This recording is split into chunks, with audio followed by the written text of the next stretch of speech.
Mateus capítulo 5, e versículo 20. Vocês encontraram ali um amém? Apenas o versículo que diz assim: porque eu vos digo que se a vossa justiça não exceder a dos escribas e fariseus, de modo nenhum entrareis no reino dos céus. Amém? Estou sentado a glorificar ao Senhor Jesus, porque Ele é o único que é digno de toda honra, de toda glória, de todo louvor, de toda adoração. Bendito seja o nome do Senhor pelos séculos dos séculos. Irmãos, semana passada a gente começou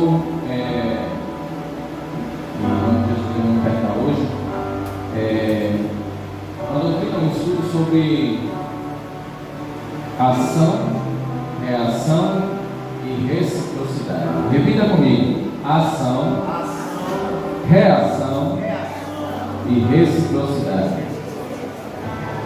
Falamos um pouco sobre ação e o que é ação, e falamos que entendemos quem eram os fariseus e o que eles se tornaram. E quando olhamos para o capítulo 5, a gente entendeu que Jesus estava ensinando como não ser igual aos fariseus. Ele fez alguns comparativos com o que os fariseus faziam e como não deveríamos fazer. Por exemplo, ele fala sobre o fariseu quando eles iam orar, e como os gentios também iam orar. E ele dizia: olha, não sejam como os fariseus que quando vão orar vão para as esquinas e levando sua voz, levando suas mãos e alto em bom som, ao ponto de todo mundo ver que ele está orando, só para dizer assim: olha que homem de oração, que mulher de oração. Verdadeiramente Jesus diz: ele já recebeu o seu galardão. Mas Jesus ensina, diz assim: olha, quando você for orar, faça tudo no secreto. Para complementar o que foi falado semana passada, a forma certa de agir quando Jesus ensina em Mateus 6, ele diz assim: faça tudo em secreto. Em Mateus 6, versículo 2 e 3 diz assim: quando pois deles esmola, não faças tocar trombeta diante de ti, como fazem os hipócritas das sinagogas e nas ruas, para serem glorificados pelos homens. Em verdade vos digo que receberam o seu galardão. Mas quando tu deres esmolas, não saiba a tua mão esquerda o que faz a tua direita. Ou seja, Jesus está dizendo assim: olha, quando você for fazer uma ação por alguém, faça de uma forma que ninguém saiba. É por isso que quando Jesus ele vai falar do sal da terra, ele diz assim: vós sois o sal da terra. E analise comigo: quem pega, por exemplo, um pedaço de carne e consegue enxergar o sal da carne? Você consegue enxergar? Ninguém enxerga o sal da carne, mas a eficiência do sal está lá. Quando estamos comendo alguma coisa salgada, a gente não consegue enxergar o sal, mas o sal está lá, sim ou não? Assim são as nossas obras. Ninguém está vendo a gente fazendo, mas o efeito da ação está lá. Ele fala também sobre o versículo 5 e 6, diz assim: quando orares, não seja como os hipócritas, vocês comprazem em orar em pé e nas sinagogas e as esquinas das ruas, para serem vistos pelos homens. Em verdade vos digo que receberam o seu galardão.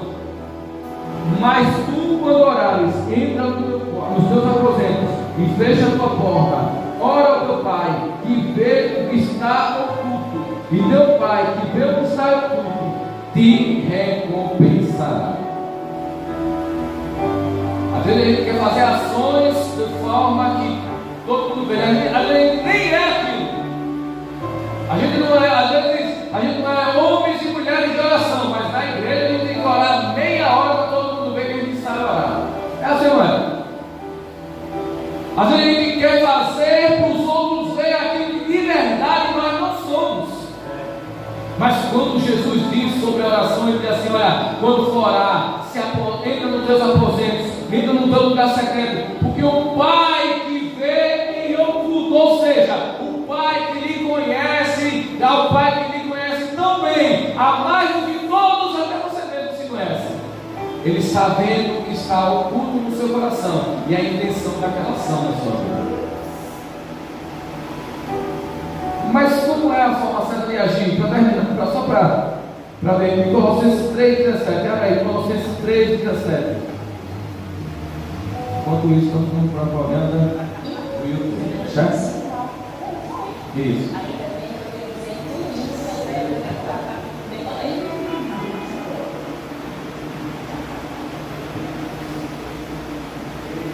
Glória a Deus. Colossenses 3. Colossenses 3,17 diz assim. Ele diz: e quando fizeres por palavras ou por obras, fazer tudo em nome do Senhor Jesus, dando por ele graças a Deus Pai. Ou seja, com qualquer coisa que você for fazer, faça em nome de Deus. Sabe aquela situação que você quer fazer? Será que o nome de Deus está sendo glorificado nas suas ações? Será que o nome de Deus está sendo glorificado nas suas decisões? Será que o nome de Deus está sendo glorificado através dos teus pensamentos? Ainda no mesmo capítulo, versículo 23, diz assim: tudo quanto fizeres, fazei de todo o coração, como ao Senhor e não aos homens. E para terminar essa primeira parte sobre a ação, 1 Coríntios 10, 31, diz assim: portanto, quer comais, quer bebais, ou façais qualquer outra coisa, fazei tudo para a glória de Deus. Qual é o nome que está sendo glorificado nas suas ações? Qual é o nome que está sendo glorificado quando você abre a boca para falar? Qual é o nome que está sendo glorificado no seu pensar, no seu agir? Que o nome do Senhor seja glorificado em todas as ações que você fizer. Quando Jesus fazia tudo que Jesus fazia era para a glória do Pai. Até porque quando Lázaro morre, a turma diz assim: Lázaro morreu. Ele diz assim: calma, tudo isso é para a glória de Deus. Até as calamidades, quando chegam na sua vida, tem que ser para a glória de Deus. Mas vamos para o segundo tópico, que é reação. Entendemos o que é a ação e aprendemos como não agir e como agir. Mas e a reação? O que é reação? Para entender o que é isso, vamos entender o que é reação. Reação é a ação ou o efeito de reagir, de responder com ação com outra contrária, ação contrária a outra, mas ocasionada por ela. Resistência ou oposição a algo. Resistência, oposição, relutância, renitência, luta, negação, objeção, antagonismo, rechaço. Reagir é todo comportamento manifestado a partir de um estímulo.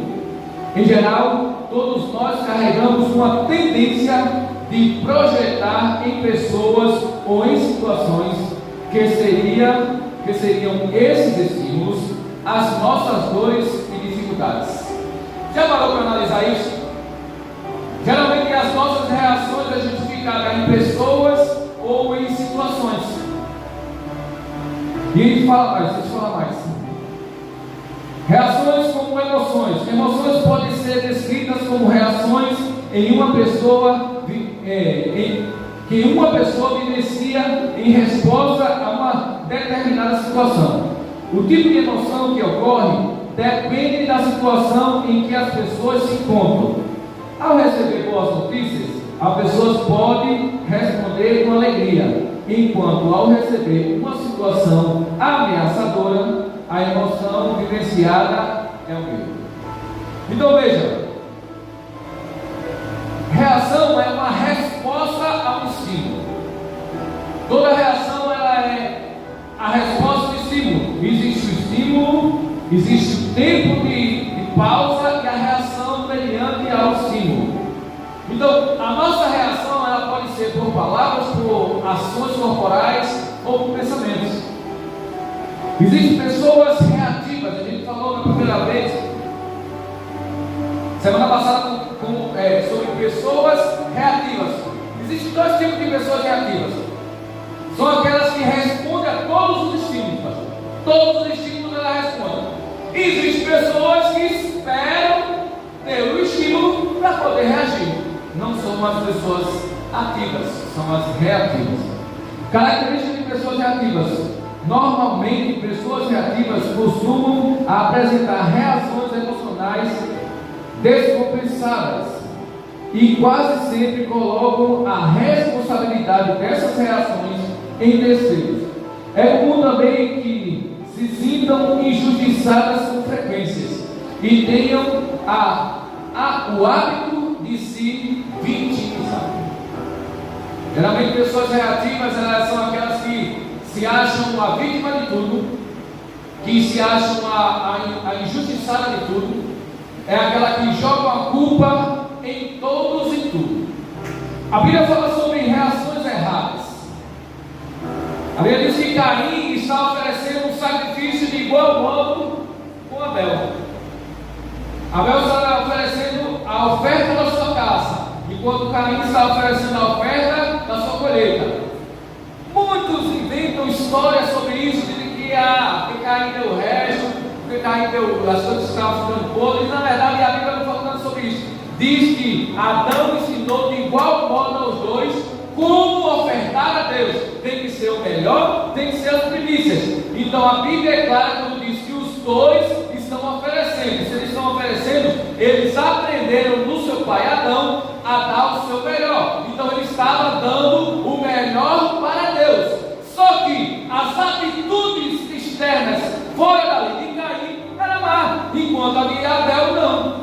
Então Deus, quando ele recebe a oferta de Abel e não a de Caim, o semblante de Caim descai. E Deus fala com Caim, diz assim: Caim, por que teu semblante descai? Por que você está desse jeito? Se porventura a resposta de Deus para a reação de Caim, se porventura você fizer o certo, você ir no caminho certo, porventura não receberia a sua oferta também?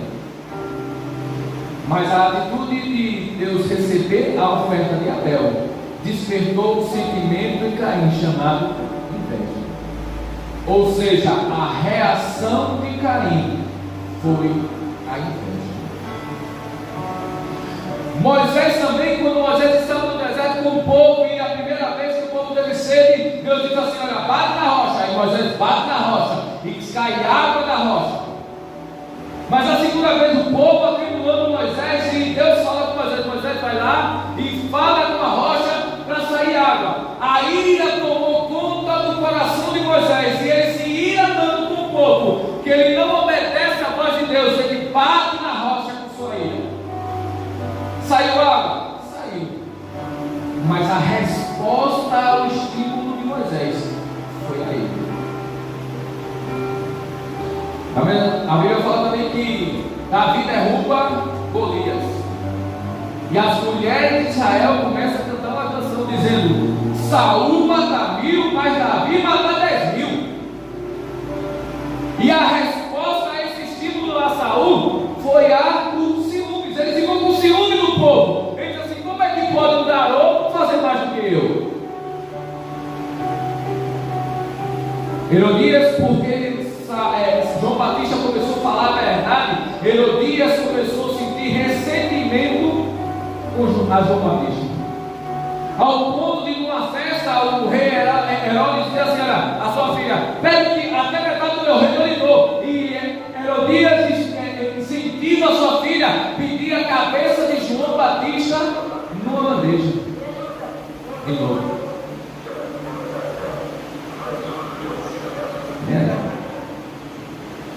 Amém? Glória a Deus. Então, entenda bem. O que eu estou querendo dizer a você é que às vezes a gente toma reações erradas. Adão estava no Éden e ele come o que não era permitido, a fruta conhecedora do bem e do mal. E quando Deus fala com Adão, em vez de ele assumir a sua culpa e dizer errei, não, ele joga a culpa em tudo e todos. Ah, Senhor, a mulher que tu me desses. Ou seja, a culpa é tua e dela, porque tu me desse essa mulher e essa mulher vai te comigo. E quantas vezes a gente não faz isso? A gente sente inveja dos outros, a gente tem ira dos outros, a gente cobra ciúme dos outros, a gente justifica nossos erros nos outros. E a consequência disso é porque às vezes quando a gente justifica nossos erros nos outros, acabamos saindo do lugar que Deus preparou para nós. Quando começamos a sentir inveja, Deus começa a rejeitar aquilo que era para ser aceitação por Deus, e agora, por causa da inveja, a gente começa a matar os nossos irmãos. Porque a gente não pode matar fisicamente, mas a gente pode matar aqui dentro. Ele não morre, ele para mim, ele está morto. Ele para mim morreu. Simplesmente por causa da inveja. Por causa da ira, a gente pode deixar de entrar no lugar que Deus nos deu. A gente pode deixar de alcançar as promessas de Deus, simplesmente porque a gente deixa a reação da ira invadir a nossa vida.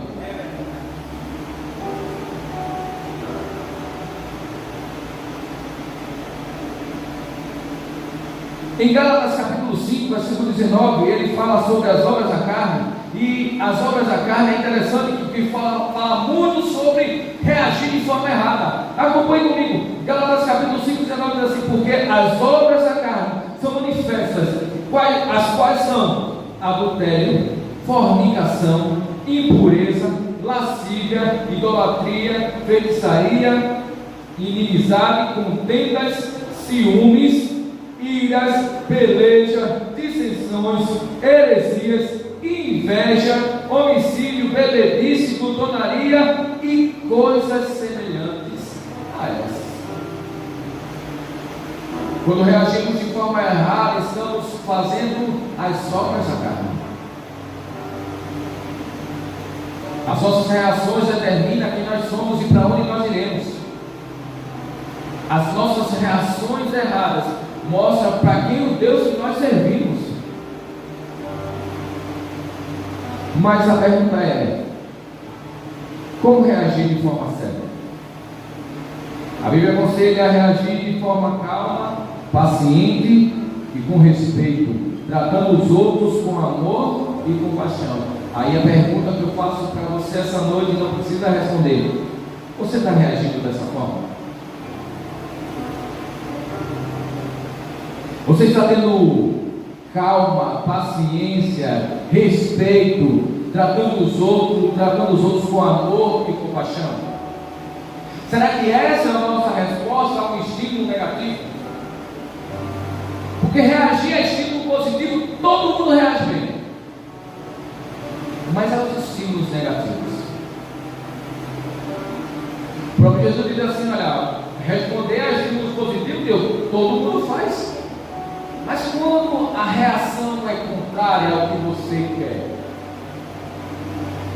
quando as reações são contra aos princípios, ou aquilo que você espera, a gente fala esse dia sobre a casa. Se Deus responder negativamente ao desejo do seu coração, como é que você reage a isso? Como é que você reage quando você pede a Deus, clama, faz tudo que tiver ao seu alcance e a resposta de Deus para você é não? Você desiste, você para, você fica emburrado, você fica com raiva, você entristece, você desanima. Como é que você reage? Quando as pessoas do nosso meio estão desistindo, estão entristecendo, simplesmente porque receberam o não de Deus, porque acha que Deus tem a obrigação de dizer sim todas as vezes que está errado. Não é assim que eu não posso esperar um sim sem saber o meu futuro, porque o único que conhece o nosso futuro é o próprio Deus. E se Ele disse não a você, é porque Ele sabe que o melhor para você nesse momento é o não. Reagindo a conflitos. Qual a primeira coisa que eu devo reagir mediante ao conflito? Primeiro, ouvir antes de falar. Tiago 1,19 diz assim: portanto, meus amados irmãos, todo homem seja pronto para ouvir, tardio para falar, tardio para ser.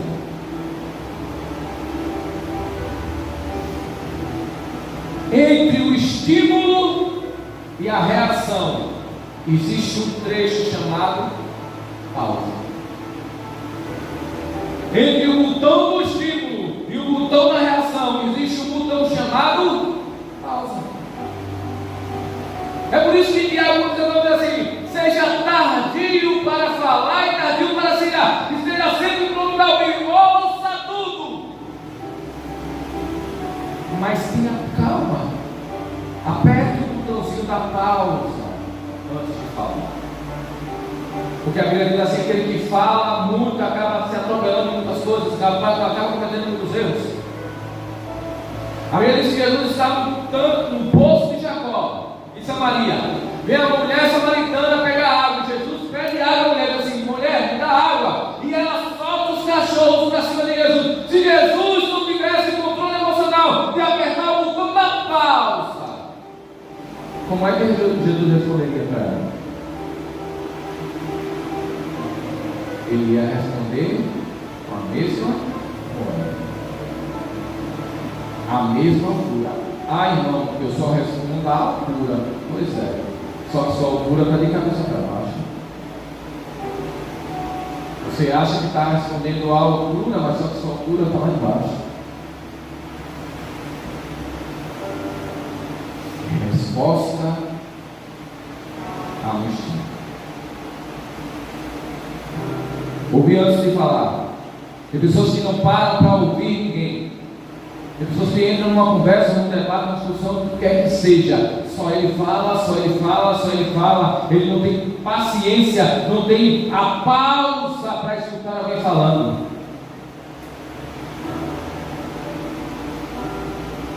Só ele fala, só ele tem razão, só ele tem que estar certo, só ele é o dono da verdade. E ei, esteja sempre pronto para falar? Não, para ouvir.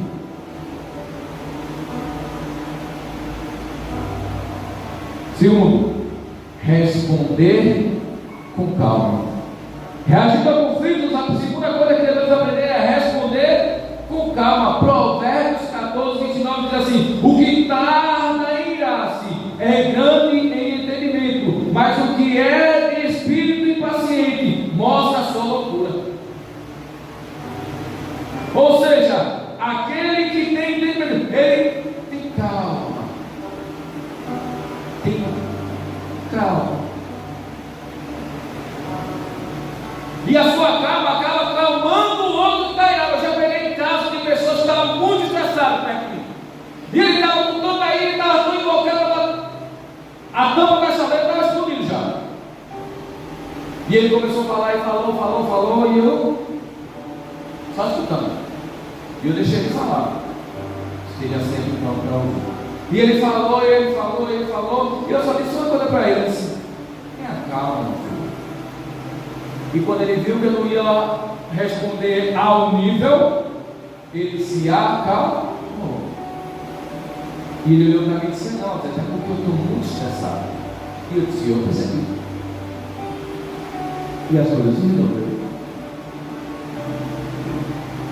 Responder com calma. Aí nos Provérbios capítulo 15, versículo 1 diz assim: a resposta branda desvia o furor, mas a palavra dura suscita a ira. Se você responde com ira, você recebe ira de volta. Mas se alguém está irado do seu lado, você consegue ter uma resposta de Deus, calma para ele, alivia o seu coração. Terceiro ponto. Deixa eu só abrir um parênteses aqui. A calma, ela é uma virtude do cristão. A calma, ele é uma virtude do cristão. Irmão, então quer dizer que se eu me irar, estou pecando? Não. Mas a palavra diz assim: ireis e não pequeis. O que isso quer dizer? Você se irou, você está com raiva, mas a resposta da ira não pode existir. O ireis e não pequeis é: fiquei com raiva, o que é que eu faço? Pausa. Eu digo comigo, sabe como é a minha técnica? Antigamente eu era muito explosivo. Eu estava dizendo a Thalita esses dias: Deus mudou muito a minha vida, eu estava dizendo ela hoje. Porque porque eu não tinha nem pavio, eu era explosivo ao cubo. Eu explodia qualquer coisa. Se alguém falasse um mar errado, eu explodia. E Deus transformou a minha vida. E hoje, quando o estímulo é para mirar e eu me iro, o que é que eu faço? Eu vou dar uma volta. Eu não converso diretamente. Eu não respondo agora. Eu me acalmo. Aí eu volto e respondo. Paciência. A calma é a virtude de um cristão. Terceiro, como reagir a conflitos? Ignorar os insultos. Eu faço questão que você abra sua Bíblia em Provérbios 12:16. Provérbios 12:16. Diz assim: a pessoa sensata controla o seu gênio, e a sua grandeza é perdoar quem a ofende. Ainda em Provérbios, capítulo 19, agora, versículo 11, diz assim: a pessoa sensata, Provérbios 2,16 diz assim: a ira dos sensatos se conhece no mesmo dia, mas o prudente encobre a afronta. Ou seja, ele diz assim: a pessoa que é sensata controla o seu gênero. Alguém o insultou, mas o insensato, veja bem, mas o insensato, mas o prudente encobre a afronta. Bom, Provérbios 12:16, é isso mesmo. A ira do insensato conhece no mesmo dia. Por quê? Porque alguém estimulou a ira. O que é que ele faz? Explode para todo mundo. Mas o prudente encobre a ofensa. E agora sim, Provérbios 19:11 diz assim: a pessoa sensata controla o seu gênio, e a sua grandeza é perdoar quem o ofende. A oração do Pai Nosso é assim: perdoai-nos as nossas ofensas, assim como nós perdoamos os nossos ofensores. Lamentável. 4. Como reagir a conflitos? Tratando com respeito. 1 Pedro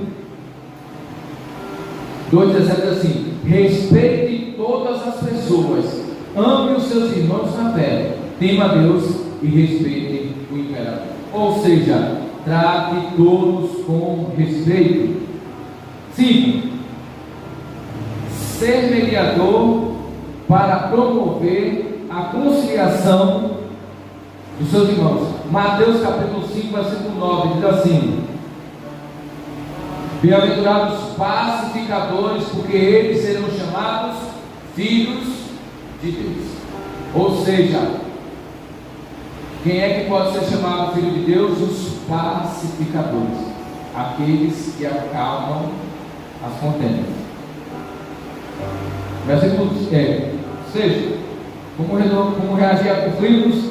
Sendo paciente. Romanos 12:12 diz assim: alegrai-vos na esperança, sede paciente nas tribulações, perseverai na oração. Ou seja, isso aqui não quer dizer só para com o irmão, mas sim nas circunstâncias da vida. Como é que você reage quando vem uma doença?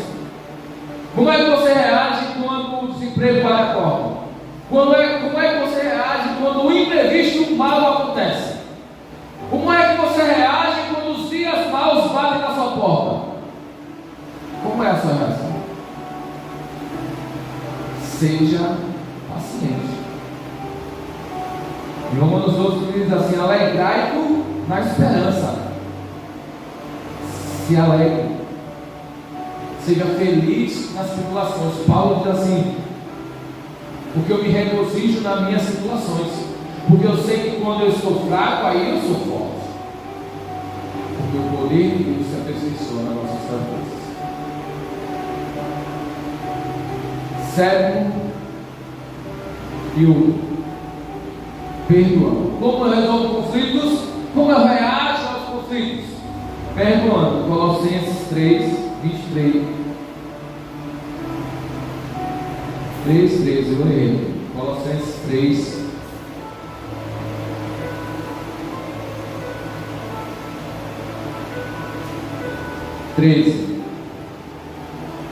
Diz assim: suportando-vos uns aos outros e perdoando-vos uns aos outros, se algum tiver queixa contra o outro, assim como Cristo vos perdoou, assim fazei vós também.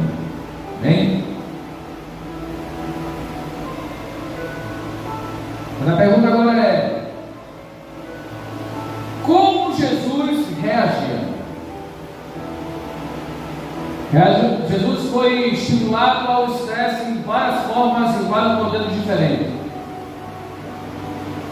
Jesus foi estimulado ao estresse nos questionamentos dos fariseus, na resposta da mulher samaritana, com a mulher adúltera, na tentação do deserto, na traição de Judas, no negar de Pedro, no desprezo na cruz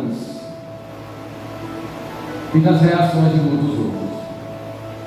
Entenda, quando Jesus era questionado pelos fariseus, ele não expunha os fariseus, os erros dos fariseus.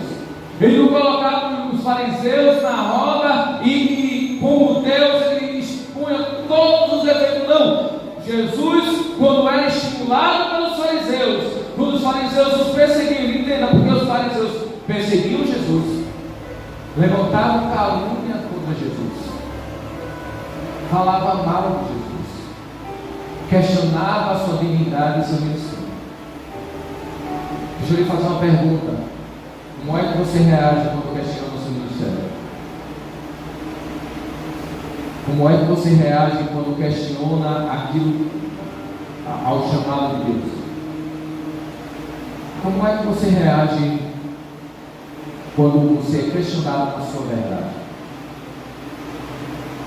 Como é que você reage quando você é questionado nas coisas que você faz? Quando alguém lhe aponta, mesmo mentindo, mesmo errado, quando alguém lhe aponta e diz assim: isso aí, fazendo isso, não, porque isso, como é que você reage? Como é que você reage quando alguém estimula você ao fazer o errado? Como é que você reage mesmo você fazendo o certo? Alguém te despreza. Como é que você está reagindo?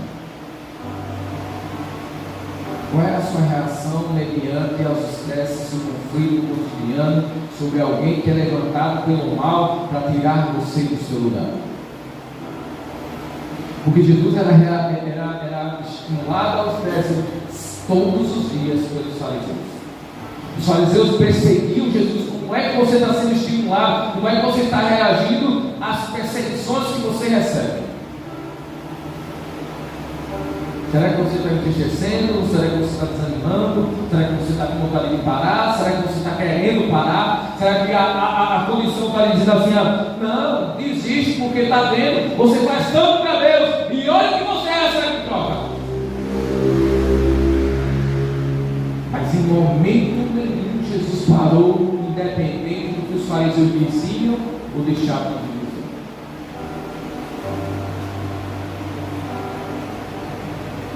A gente falou sobre a mulher samaritana. Como é que você reage quando alguém vem e fala grosseiramente com você? Qual é a sua resposta a esse estímulo? Qual é a sua resposta quando você tem que tomar uma decisão sensata? Olha, Jesus estava lá, a mulher samaritana estava deitada, a mulher adúltera estava no chão, os fariseus estavam com uma pedra na mão, a lei dizia que era para matar, e Jesus estava lá. Como é que Jesus respondeu a isso?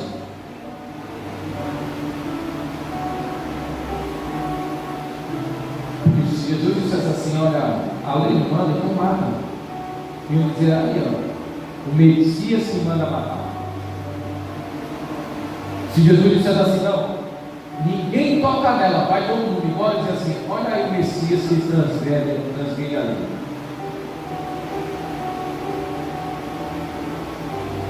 Eu quero dizer que Jesus deu uma resposta inteligente.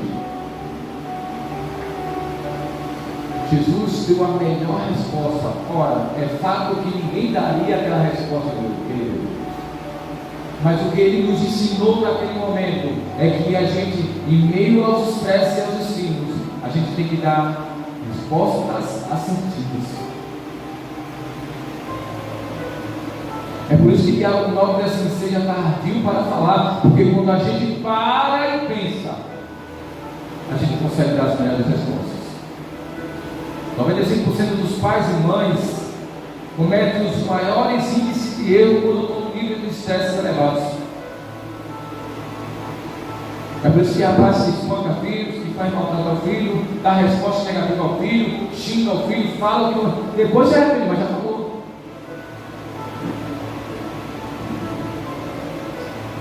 Jesus ele foi para o deserto para ser tentado. E um batido no seu nível corporal de estresse, quando seu corpo estava se esvaindo, fraco, sem força, com fome, cansado, porque estar o dia inteiro no deserto não é fácil. Imagina 40, sem comer e sem beber. Quando o seu corpo não tinha a resposta certa para dar, a sua mente conseguiu dar a resposta exata. Porque quando falta intelecto na pessoa, a palavra de Deus fala por nós. Deixa eu correr e cantar o restinho dele para estar pensando. Como é que você reage mediante a traição? Mas não é só traição de cônjuge, é traição de amigo também. Amigos traem. Porque a traição é constituída pelo confiar e trair-se a confiança, independente de quem seja.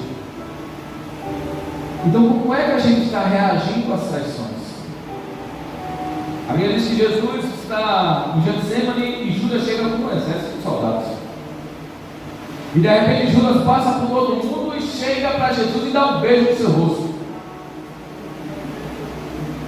A resposta de Jesus podia ser: traidor, eu sabia que você iria fazer isso. Você nunca me enganou. A partir de hoje você não existe mais para mim. Você não presta. Eu lhe escolhi, eu lhe trouxe para perto, eu lhe dei isso, aquilo outro, lhe dei um nome, eu fiz tudo por você, e é o que você faz comigo. A resposta da gente geralmente é essa. Ou não é? Quando nos sentimos traídos, qual é a resposta que nós damos? Fiz tanto, confiei tanto em você, eu não esperava isso de todo mundo, menos de você. Mas qual foi a resposta de Jesus? Amigo, o que viesses fazer? Jesus não estava preocupado em ser traído. Ele estava preocupado em perder o mundo. E quando Jesus falou para Judas: amigo, o que viesses fazer? Ele não estava sendo hipócrita, ele não estava sendo falso. Ele estava expondo o desejo do coração dele. Ele estava dizendo assim: mesmo que você me traia, você ainda mora aqui, você é meu amigo. Que lição maravilhosa que Jesus nos ensina mediante a traição. Mediante uma traição, o coração perdoador de Jesus diz assim: você pode ter me traído, mas você ainda é meu amigo.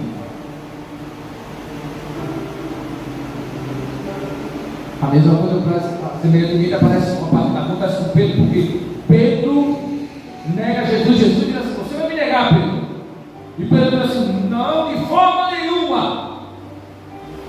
Mas quando chega na hora, Pedro nega Jesus 3 vezes, e a Bíblia diz que quando ele termina de negar, o galo canta, Jesus passa e olha para os olhos de Pedro. Mas não foi um olhar de acusador dizendo: eu não disse que você ia fazer, eu não disse que você ia fazer isso. Não! Foi um olhar de amor que constrangeu tanto Pedro,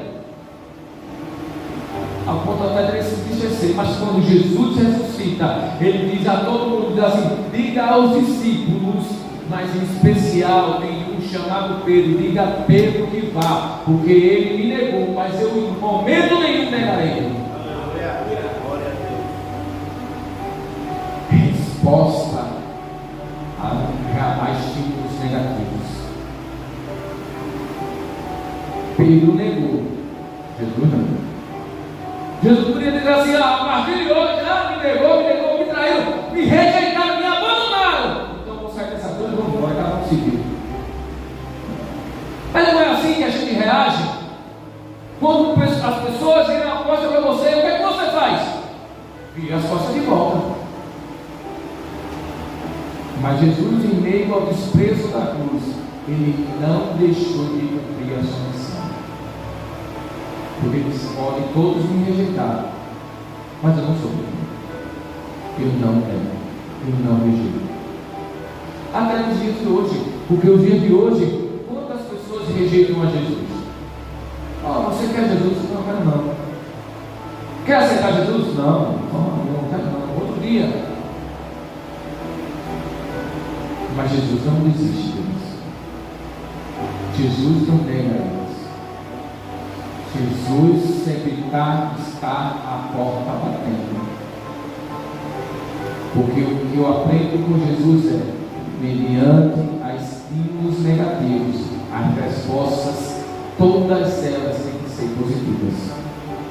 Perdoar, amar, dar mais uma chance, tratar com respeito, ter paciência, ser calmo. São virtudes do fruto do Espírito, porque o fruto do Espírito é amor, longanimidade, benignidade, paixão, paciência, temperança. O domínio próprio é o quê? Eu sou dono das minhas emoções. Então não há mais espaço para eu fazer o que minhas emoções mandam. Meu Deus, vou dar uma carreira aqui para falar sobre reciprocidade. Terceiro ponto, reciprocidade. Terminar hoje. Deixa eu só fazer uma pergunta. Quem é que concorda com a reciprocidade? Levanta a mão. Essa é a pergunta. Reciprocidade. Deixa eu só explicar o que é reciprocidade. O que é reciprocidade? Reciprocidade é a prática de retribuir ações, favores ou gestos semelhantes ao que recebemos. É uma correspondência mútua entre as pessoas. É um caso novo. Ou seja, reciprocidade é você retribuir de igual modo aquilo que fizeram com você. Pergunta de novo. Quem concorda com a reciprocidade, levanta a mão.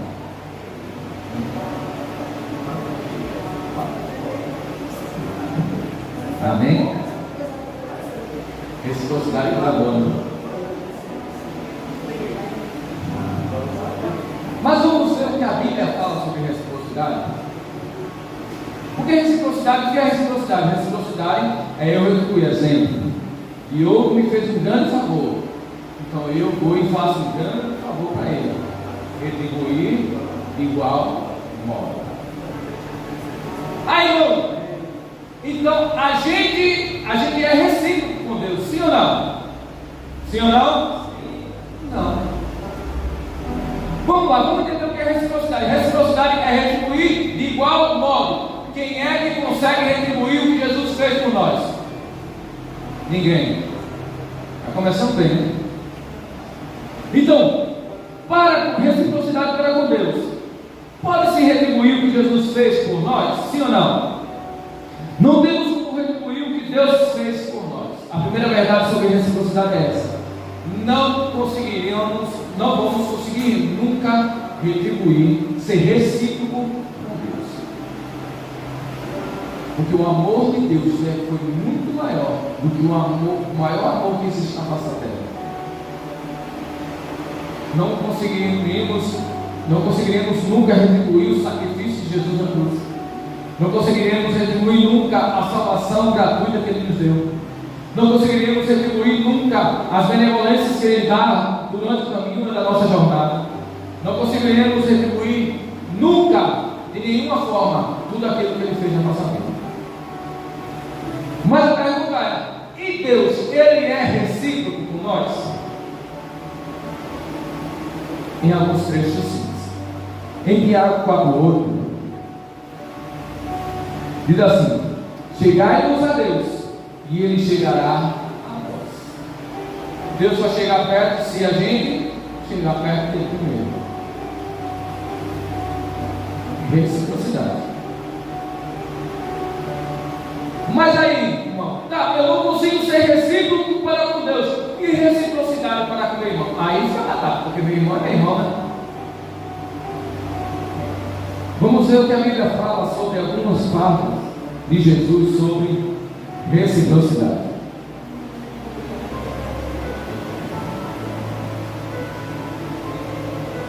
Em 1 Pedro, capítulo 3, versículo 9, diz assim: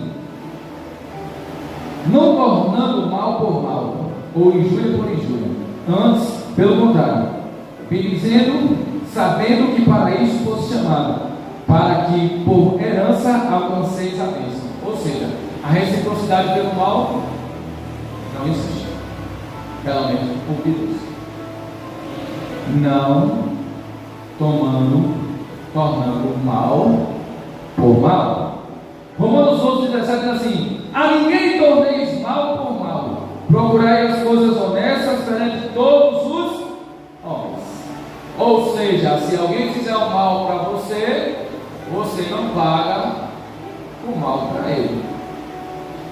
Colossenses 3:23 diz assim: tudo quanto fizeres, fazei de todo o coração, como ao Senhor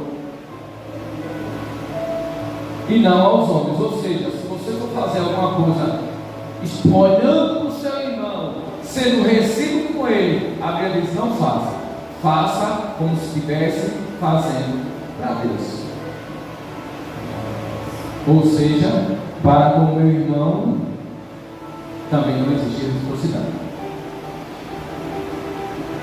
A parábola do bom samaritano é interessante porque quem estava caído foi um judeu.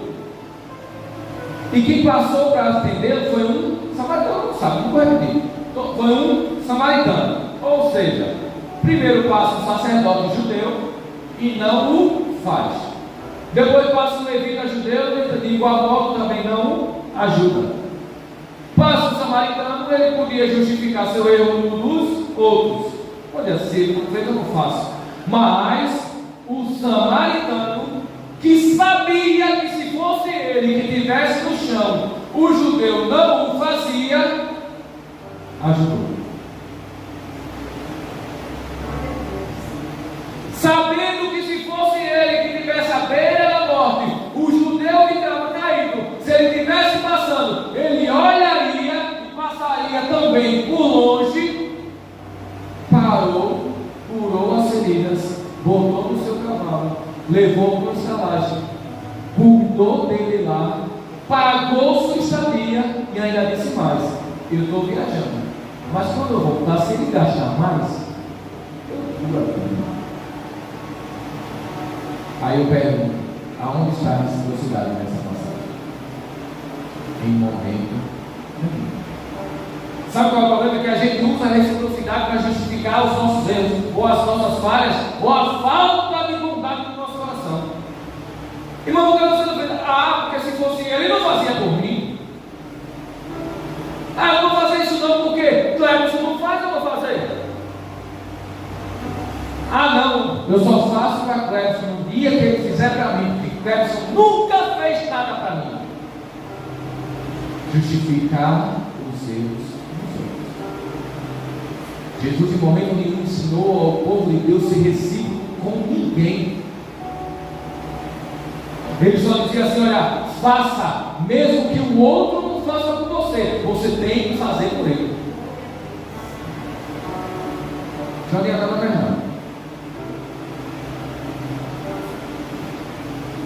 Muitos se justificam na reciprocidade, para não fazer por alguém ou cobrar algo de alguém. Não cobrem nada de ninguém. Sabia? Tem gente que faz um favor e assim: você me deve um favor. Aonde que tem na Bíblia isso? Em Lucas 6,35 diz assim: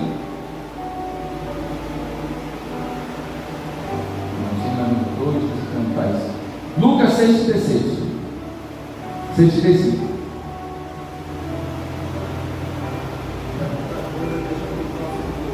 Não, já está terminando. Falta 2 minutos. Só 5 minutos. Lucas 6,35. Diz assim: amai, pois, os vossos inimigos, fazei o bem e emprestai, sem nada esperardes, e será grande o vosso galardão, e sereis filhos do Altíssimo.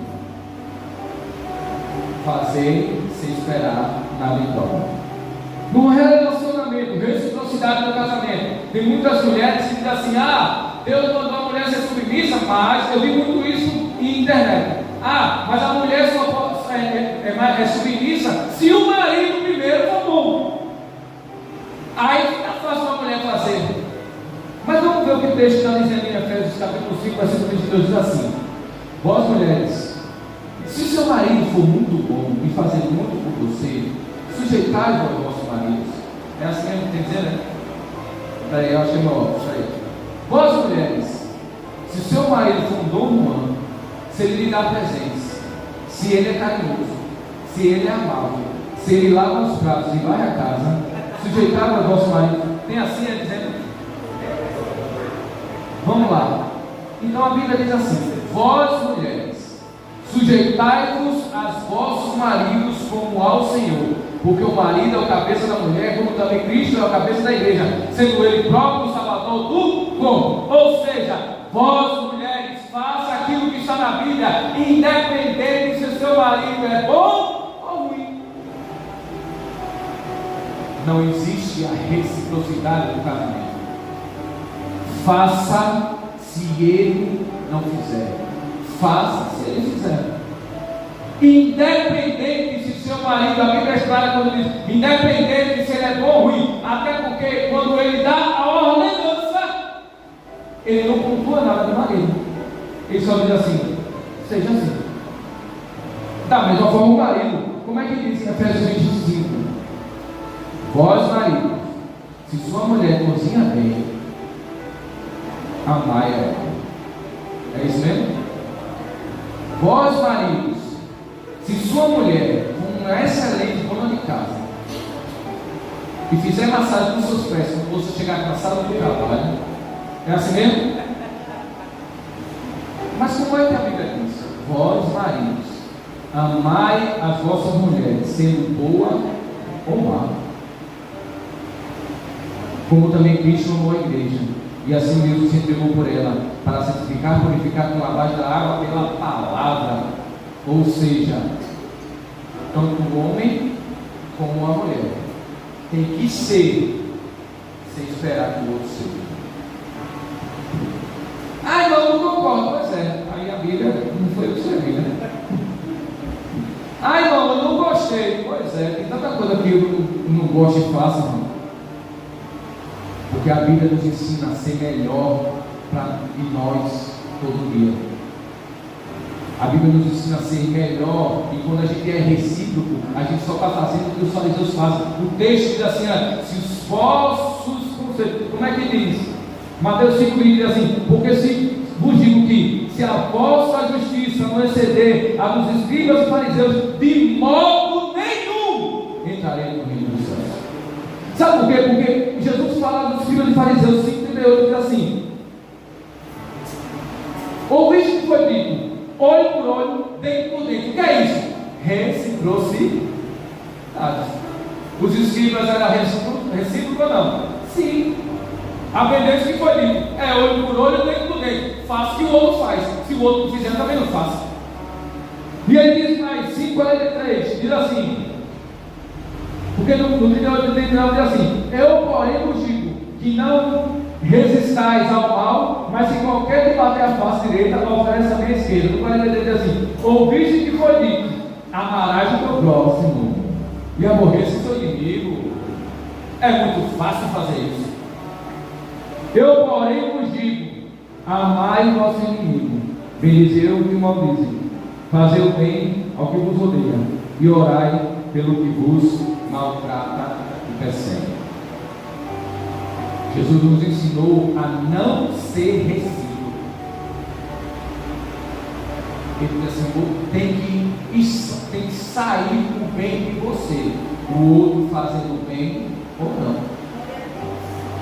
Você tem que ser um exemplo de Cristo na terra. O seu marido ou sua esposa, o seu irmão ou sua irmã fazendo bem ou não. Sabe por que isso? Porque Jesus, ele não foi recíproco quando veio para a terra. Romanos 5, para terminar, Romanos 5:8 diz assim: mas Deus prova o seu amor para conosco, em que Cristo morreu por nós, sendo nós os melhores seres humanos da terra. Ele morreu por nós, sendo a gente a melhor criação de Deus. Ele morreu por nós, nós temos o total merecimento dele fazer isso. Mas Deus prova o seu amor para conosco, em que Cristo morreu por nós, sendo nós ainda pecadores. Ou seja, nenhum de nós merecia o sacrifício de Jesus. Mas se ele fosse inventado de ser recíproco, se Jesus fosse recíproco, ele não tinha descido, ele não tinha morrido, porque ele dizia assim: ninguém presta, eu também não faço. Ninguém me busca, eu também não buscarei. Ninguém vale, então eu também não farei. Mas ele mostrou para todos nós que ser recíproco não está no dicionário cristão. Devemos ser o exemplo de Jesus, fazer o bem, amar, perdoar, até pelos nossos inimigos. Quando Jesus diz assim: ame seus inimigos, porque tem um texto que diz assim: se você amar seus irmãos, qual o valor que tem isso? Todo mundo faz, os ímpios também fazem isso. Mas eu, porém, vos digo: ame os seus inimigos. Faça, porque a reciprocidade não está no coração de Deus. Amém? Eu agradeço a oportunidade em nome de Jesus.